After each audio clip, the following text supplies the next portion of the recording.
दक्षिण अटलांटिक की हवाएं गरज रही थीं। वे एक अकेले द्वीप के चारों ओर घूम रही थीं, विशाल समुद्र में एक चट्टान का टुकड़ा। अक्टूबर 1815 का समय था। एक जहाज नॉर्थम्बरलैंड अपने सबसे बदनाम यात्री नेपोलियन बोनापार्ट को छोड़ गया। अब फ्रांसीसी सम्राट नहीं, अब वह एक कैदी था। वाटरलू में हार के बाद उसके साम्राज्य के सपने चकनाचूर हो गए थे। सेंट हेलेना, एक ज्वालामुखी चौकी, उसका अंतिम घर होना था। युद्ध के मैदान, तोप की आग की गर्जना, भीड़ का अभिनंदन, सब चले गए थे।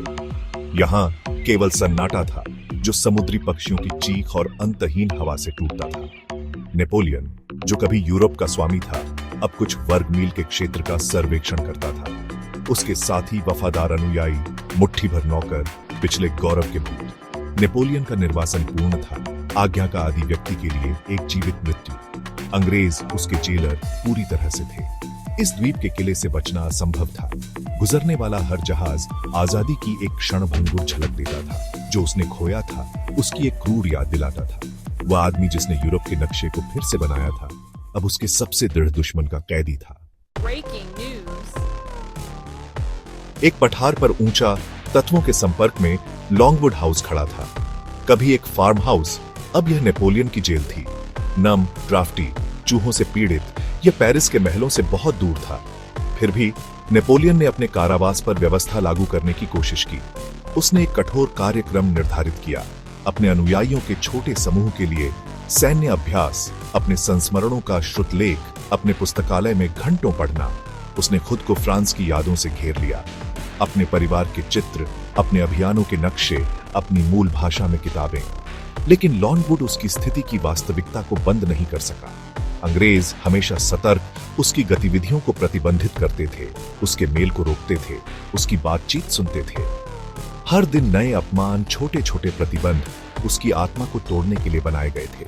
राष्ट्रों का विजेता अब अपने ही घर में कैदी था। सेंट हेलेना के वर्षों ने अपना असर दिखाया। नेपोलियन की विशेषता वाली जीवंत ऊर्जा, उसके अभियानों को बढ़ावा देने वाली असीम सहनशक्ति फीकी पड़ने लगी। जलवायु, खराब आहार, व्यायाम की कमी, सभी ने उसके खिलाफ साजिश रची। वह पतला हो गया, उसकी त्वचा पीली पड़ गई, उसका कदम भारी हो गया। जहर की फुसफुसाहट थी, उसके बंधुओं द्वारा धीमी हत्या की। लेकिन सच्चाई अधिक नीरस थी। नेपोलियन प्राकृतिक कारणों से मर रहा था। शायद यह कैंसर था, वही बीमारी जिसने उसके पिता को मार डाला था। या शायद यह वर्षों के तनाव, प्रचार के, उसके जीवन की तीव्रता का संचयी प्रभाव था।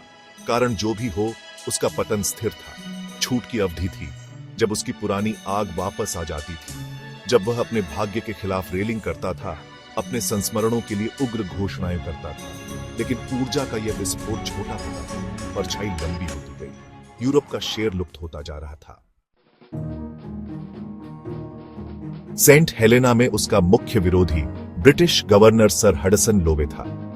लोव एक करियर सैनिक था, कठोर नियमों और संदिग्ध दिमाग वाला व्यक्ति।